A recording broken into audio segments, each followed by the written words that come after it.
কালনা মহকুমা শাসকের দফতরে শুক্রবার সকাল ৯টায় স্বাধীনতা দিবসে পতাকা উত্তোলন, বীর শহীদদের প্রতি শ্রদ্ধা এবং মহকুমা শাসকের দফতরে থাকা স্বামী বিবেকানন্দের মূর্তিতে মাল্যদান ও সাংস্কৃতিক অনুষ্ঠানের মধ্যে দিয়ে স্বাধীনতা দিবস উদযাপন। পরবর্তী সময়ে ১৪ বছর ধরে একা হাতেই নিজের খরচে এলাকা পরিষ্কার করে যাচ্ছেন পূর্বস্থলীর ধারাপাড়ার সনত কুমার মণ্ডল। তাকেও আজ বিশেষভাবে পুরস্কৃত করা হয় মহকুমা শাসকের দফতরের তরফে। একই সাথে ভারতীয় আন্ডার ১৪ ফুটবল দলের সিলেকশন হতে চলেছে ৩ জন ছাত্রের, তাদেরকেও পুরস্কৃত করা হয় মহকুমা শাসকের দফতরের তরফে। এদিনের এই কর্মসূচিতে হাজির ছিলেন কালনার মহকুমা শাসক শুভম আগরওয়াল, কালনা পৌরসভার পৌরপতি আনন্দ দত্ত, উপপৌরপতি তপন পোড়েল, এসডিআইসিও নরেন্দ্রনাথ দত্ত সহ বিশিষ্টরা।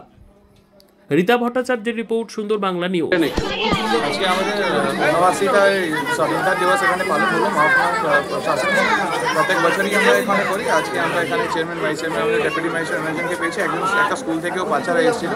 আমাদের চারজন লোকজনকে, আমাদের মহকুমার লোকজনকে পুরস্কৃত করা হলো। তিনটে আমাদের আন্ডার 14 ইন্ডিয়ান ন্যাশনাল টিমে সিলেকশন করতে চলেছে তাদের, আর প্লাস একজন আমাদের সুকান্ত মণ্ডল আছে। ও অনেক বছর ধরে আমাদের এখানে পরিচ্ছন্ন করে, নিজে টাকা খরচ করে 14 বছর প্লাস পরিষ্কার করতে যাচ্ছে। তার জন্য ওদেরকে আমরা আজকে একটু বরণ করি।